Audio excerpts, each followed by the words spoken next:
넷플릭스 드라마 월간 남친. 여기서 여자 주인공인 서미래 PD의 일하는 방식을 한번 보자. 성실성은 단순히 열심히 하는 태도나 부지런하다는 의미가 아니다. 성격 심리학에서는 책임감, 충동 억제와 자기 통제, 그리고 목표 지향성과 같은 여러 하위 기능을 포함하는 성격 특성으로 본다. 예를 들어 마감을 잘 지키는 사람은 책임감이 높은 편이고, 지금 당장 놀고 싶은 마음을 미루는 사람은 자기 통제가 높은 사람이라고 볼 수 있다. 또한 계획을 세우고 그 계획에 따라 행동하는 사람은 목표 지향적인 성향이 나타난다고 할 수 있다. 일반적으로 성실성이 높으면 어디서든 모범적인 사람이라는 이미지로 생각되기도 한다. 성격 심리학에서는 이 성실성을 미래의 결과를 생각하며 현재 행동으로 관리하는 능력으로 큰 범주에서 설명을 한다. 다시 말해, 지금 당장의 즐거움과 같은 즉흥적인 행동보다는 앞으로의 결과를 고려해서 행동을 선택하는 성향이라고 볼 수 있다. 그래서 성실성이 높으면 여러 면에서 장점이 되지만, 때로는 스스로에게 너무 높은 기준을 둬서 자신을 힘들게 만들기도 한다. 그렇다면 성실성이라는 성격 특성은 실제 생활에서 어떤 모습으로 나타날까? 첫 번째 사례로 마감 기한을 항상 지키는 사람이 있다고 가정을 해보자. 어떤 사람은 일이 생기면 항상 마감 전에 끝을 낸다. 특별히 더 능력이 뛰어난 것도 아닌데 결과적으로 항상 약속한 그 시간 내에 일을 마친다. 이 사람들의 특징은 일을 시작할 때부터 마감 시점을 염두에 두고 행동을 한다는 점이다. 이건 단순히 부지런한 차원이 아니다.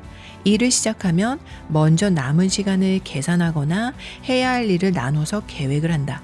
그래서 시간이 부족해지기 전에 미리 일을 진행하고 예상치 못한 상황이 생겨도 마감 안에 일을 끝낼 가능성이 높다.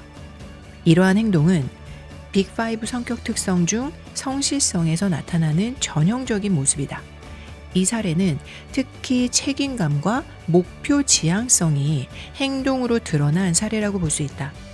다만 성실성이 높은 사람들은 마감을 지키지 못하는 상황이 생기면 스스로에 대한 책임감 때문에 스트레스를 크게 받는 경향이 있다. 두 번째 사례로 일이나 일상생활에서 어렵고 복잡한 일이 생겼을 때 한번 가정해보자. 어떤 사람은 일을 하다가 예상보다 시간이 많이 걸리는 생각이 들면 이거 너무 오래 걸리는데 하면서 관심이 다른 곳으로 옮겨가거나 새로운 다른 일로 방향을 쉽게 바꾸곤 한다. 그런데 성실성이 높은 사람은 일단 시작한 일은 끝까지 마무리하려는 경향이 있다. 중간에 어려움이 생겨도 방향을 조정하면서 계속 붙잡고 있는 편이다. 예를 들어 넷플릭스 드라마 월간 남친. 여기서 여자 주인공인 서미래 PD의 일하는 방식을 한번 보자. 그녀는 웹툰 회사에서 PD로 일을 한다. 웹툰 PD로서 상당히 높은 성실성을 보인다. 까다로운 작가를 상대하거나 예상보다 일이 복잡해질 때 감정적으로 힘들어하긴 하지만 그 상황에서 포기하지 않고 관계를 계속 조정하고 문제를 해결하기 위해 계속 대응해가며 일을 이어간다. 이 행동 패턴을 보면 성실성의 하부 특성 중에서 목표 지향성과 지속성이 뚜렷하게 나타난다고 볼 수 있다. 이러한 특성은 최근 몇 년 동안 많이 이야기됐던 grit, 즉 끈기라는 개념과도 연결이 된다. 목표를 정하면 쉽게 포기하지 않고 장기적으로 지속하는 성향을 말한다.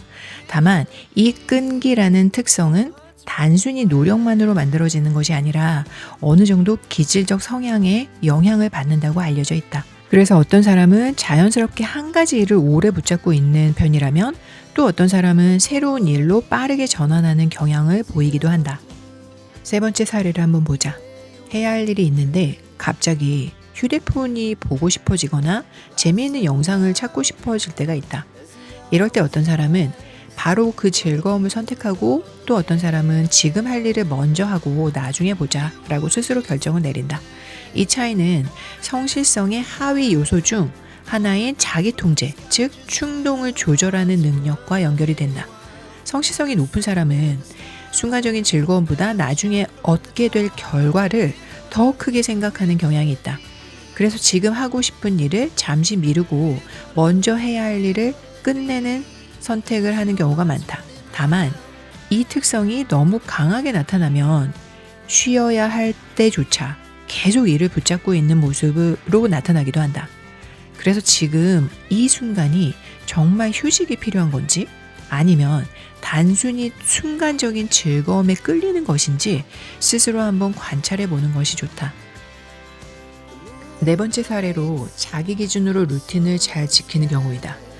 누가 시키지 않아도 스스로 기준을 세우고 규칙적인 생활을 유지하는 사람들이 있다.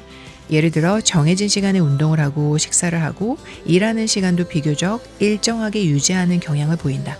이런 경우 성실성이 높은 성향으로 볼 수 있다. 성실성이 높은 사람들은 구조가 있는 생활 패턴을 비교적 편안하게 느끼고 그 안에서 자신만의 기준을 만들어 생활하는 경우가 많다. 하지만 반대로 계획이 깨지거나 루틴이 무너지면 스스로에게 미안함이나 죄책감 같은 감정을 느끼기도 한다. 또한 이 특성이 너무 강하게 나타나면 자기 자신에게 지나치게 높은 기준을 요구하게 되기도 한다. 이런 이유로 가끔 완벽주의적인 성향으로 이어지기도 한다. 그래서 나는 이런 질문을 나 자신에게 던져보기도 한다. 나는 규칙이 있는 생활 패턴이 더 편안한 사람일까? 아니면 조금 더 유연한 패턴이 더 편안한 사람일까? 앞에서 4가지 사례를 통해 성실성이라는 기질적 성격 특성이 어떻게 나타나는지 살펴봤다. 회사와 같은 조직에서 사람을 뽑을 때 성실성은 가장 중요하게 평가되는 성격 특성 중 하나이다. 하지만 성실성이 강한 사람에게서 공통적으로 나타나는 몇 가지 패턴이 있다. 첫 번째로 자기 통제의 역설 현상이다.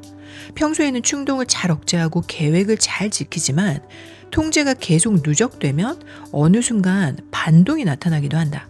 예를 들어 평소에는 체중 감량 식단을 철저하게 지키다가 어느 날 갑자기 과식을 하거나 계속 일을 하다가 하루는 아무것도 하고 싶지 않은 상태가 나타나기도 한다. 두 번째는 자기 조절 피로이다.